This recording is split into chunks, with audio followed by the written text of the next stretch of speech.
I'm going to read to you guys a book called Wild about books. And the book is written by Judy and the pictures are by Marc Brown. It's a really fun book. It has a Dr. Seussy kind of rhythm to it, and I think you guys will enjoy it. I hope you do it. I hope you enjoy it as much as I do. Wild about books. I like all the little roads, and this is a bookmobile. Now, if you don't know what a bookmobile is, I'll tell you before our story gets started. Sometimes there are communities that are too small to have their own city library. Like, we're super lucky because we have the Gresham Library, and we have the Rockwood Library and the Troutdale Library all around us. But there's some places that the community is too small to have a library like that. And sometimes there's even schools that are too small to have their very own library, or they have just very few books. When I was a little girl, I went to a school that didn't have their own school library, so we actually had a bookmobile that would come to our school once a week, and I remember getting onto the bookmobile and just thinking it was the coolest thing because I got to pick out my book. So anyway, in our story, they're going to be talking about a bookmobile, and a bookmobile would be loaded up with all different kinds of books, and then just like our school library, you would just go ahead and choose the book that you want, and you would get to check it out. You'd borrow it for the week, and then the next time it was your library time and the bookmobile would come back, you would just turn in your book and you'd get to choose another one. So that's what a bookmobile is all about. It started the summer of 2002 when the Springfield librarian, Molly McGrew, by mistake drove her bookmobile into the zoo. Molly opened the door and she let down the stair. She turned on the computer and sat in her chair. At first, all the animals watched from a distance, but Molly could conquer the strongest resistance.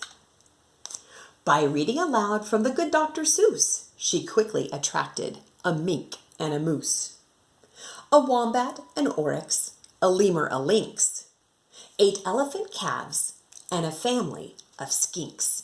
Now, are you guys trying to find all of those different critters that we talked about? Here would be those skinks, the elephants. See if you can find them all. In a flash, every beast in the zoo was stampeding to learn all about this new something called reading. Forsaking their niches, their nests, and their nooks, they went wild, simply wild, about wonderful books. Choosing thin books and fat books, and cat in the hat books, and new books and true books, and heaps of how-to books. Giraffes wanted tall books, and crickets craved small books, while geckos could only read stick-to-the-wall books. Now think about why a gecko would only want a stick-to-the-wall book. What is special about a gecko's feet? The picture's going to give you a clue. Remember, that's what those pictures are there for. The pandas demanded more books in Chinese. Molly filled their requests, always eager to please. She even found waterproof books for the otter, who never went swimming without Harry Potter. There they are reading their Harry Potter. Raccoons read alone, and baboons read in bunches, and llamas read dramas while eating their lunches. Hyenas shared jokes with the red-bellied snakes, and they howled and they hissed till their funny bones ached. A tree kangaroo, who adored Nancy Drew, began solving mysteries right there at the zoo, such as why were the bandicoots' books overdue?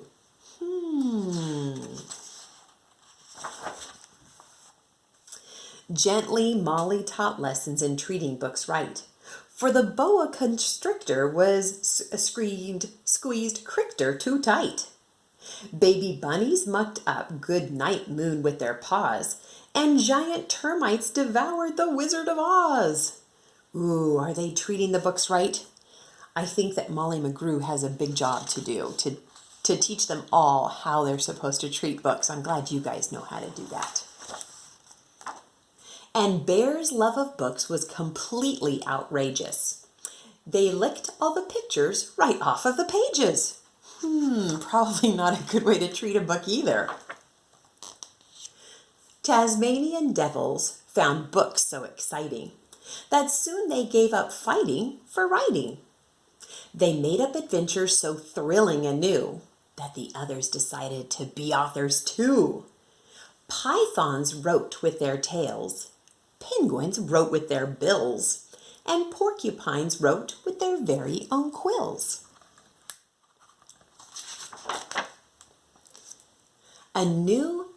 At the new insect zoo, bugs were scribbling haikus. Now, you guys remember about haikus when we were working with those. Remember, it's the 3-lined poem, and the first line has 5 syllables, the second line has 7 syllables, and then the third line has 5 syllables again. So the 5-7-5 rule. The scorpions gave each a stinging review. And here are the haikus that the different ones wrote. A cannibal twig silently devours a leaf, eating, not eaten. Roll a ball of dung. Any kind of poo will do. Baby, beetle, bed. I dig for treasure in my enchanted castle. A rotten apple. Hiss, hiss, hiss, hiss, hiss. Hiss, hiss, hiss. Hiss, hiss, hiss, hiss. Hiss, hiss, hiss, hiss, hiss. As the cheetah's new novel began to take shape, he read chapters each night to the Barbary ape. And although the gazelle couldn't spell very well, like everyone else, she had stories to tell. Imagine the hippo's enormous surprise when her memoir was given the Zulitzer Prize. With so many new books, Molly knew what to do. She hired 12 beavers, a stork, and a gnu to build a branch library right there at the zoo. Then the animals cried, "We can do it ourselves. We can check out the books. We can check the books out. We can put them on shelves."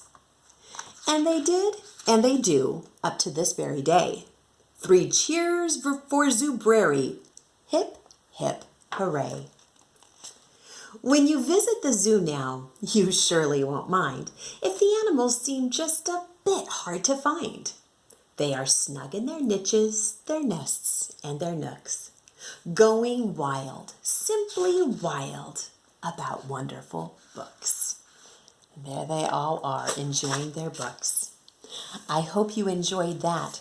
Now what I'd like you to do is you're going to find in the link connected to this, you're going to find a space where you're going to be able to write your own haiku. You can write your haiku about anything you want. We've written haikus before, so this isn't anything new for you guys. Remember, the haikus are all based on syllables. Remember, the first line is going to have 5 syllables. The second line is going to have 7 syllables. And the third line is going to have 5 syllables. So 5-7-5. Enjoy being an author, and remember, you can write about anything you want. It can be true. It doesn't have to be true. Whatever your heart desires. Have fun. Enjoy writing. Take care.